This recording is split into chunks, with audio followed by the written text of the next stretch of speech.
आजमगढ़ जिले के मेहरनगर थाना क्षेत्र में बसपा नेता कलामुद्दीन की हत्या के मामले में पुलिस ने 2 आरोपियों को गिरफ्तार किया है।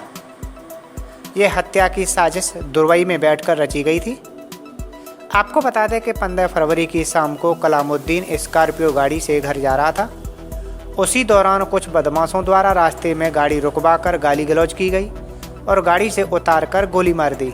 मेरा तो मैं वर्तमान प्रधान था। मेरा कोई हत्या से कोई लेन देन नहीं था। मेरी सिर्फ चुनावी रंजिश को लेकर के 20 साल प्रधान थे। मैं पहली बार प्रधान हुआ हूँ और 12 वोट से जीता था। उसमें जो है आगे सामने चुनाव है, उसके लिए मुझे फंसाया गया।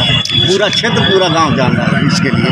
और जान का लेन देन एक बाबू करके मसरूर करके इनके परिवार से इनका 2 मर्डर इधर 2 मर्डर उधर से ये लोग आपस में किए। मुझे सिर्फ प्रधानी के चुनाव के लिए मतलब आपका कोई उससे दुश्मनी नहीं उसमें मेरा कुछ नहीं था, कोई नहीं, सिर्फ प्रधानी। ना मेरे परिवार का कोई नुकसान हुआ ना उनके परिवार का मुझसे हुआ। तो आपका कोई मतलब इससे मेरा इससे कोई सिर्फ प्रधानी को लेकर मुझे फंसाया गया कि सामने चुनाव है, मैं फंस गया। अच्छा, जो 6 लोग इसमें आरोपित हुए हैं, तो क्या केवल अकेले आप हैं उसकी, कि आपके परिवार के लोग भी उसमें हैं नामजद? परिवार के अकेले नामजद है। अच्छा, जैसे वो लोग मुझे नामजद किया। अकेले चलो बेटा सामने चुनाव की वजह से, जिससे उसकी मौके पर ही मृत्यु हो गई। हत्या के मामले में मृतक कलामुद्दीन के पुत्र फुरकान अहमद ने 6 लोगों के खिलाफ मुकदमा दर्ज कराया था। वहीं पुलिस ने हत्या में शामिल गांव के ही रिजवान अहमद और मोहम्मद कासिम को गिरफ्तार कर लिया। उसके पास से हत्या में प्रयुक्त पिस्टल भी बरामद कर ली गई है। एसपी ने मामला का खुलासा करते हुए बताया कि हत्या मसरूम और अली शेर ने दुबई में बैठकर रची थी।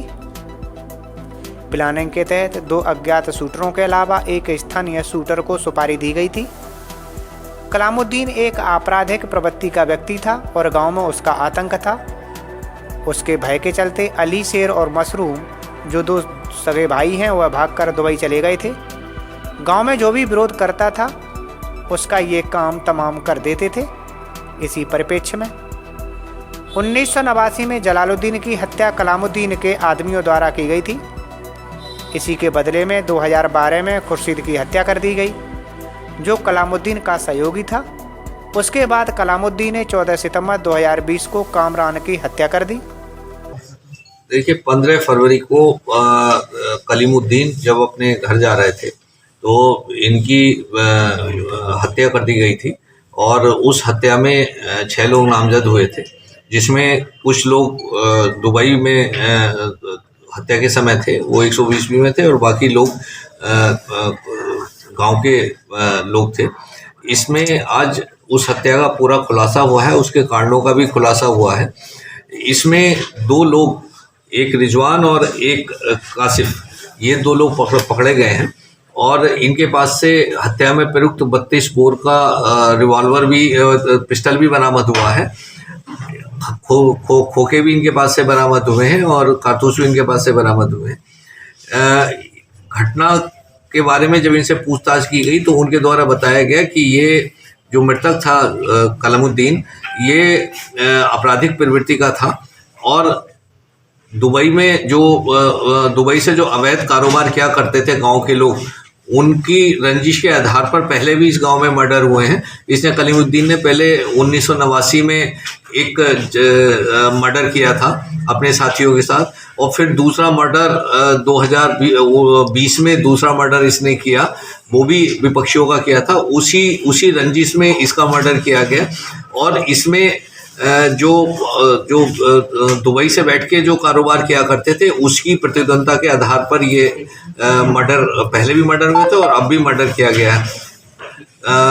कुछ लोगों द्वारा प्रचारित किया गया था कि ये जो पार्टीबाजी की रंजिश के कारण ऐसा हुआ, लेकिन ऐसी कोई बात इसमें नहीं पाई गई है और ये प्योरली मर्डर जो है वो गांव की रंजिश का है, जो इनकी प्रतिद्वंदता, जो इनकी जो कारोबार है उसकी प्रतिद्वंदता के आधार के ऊपर ये मर्डर किया गया है। तो जैसा कि बताया जाता है कि हुंडी का कारोबार था, उसको लेकर के हत्या किया गया है क्या? देखिए, उस पे सब जांच चल रही है, उस विषय में अभी जांच चल रही है।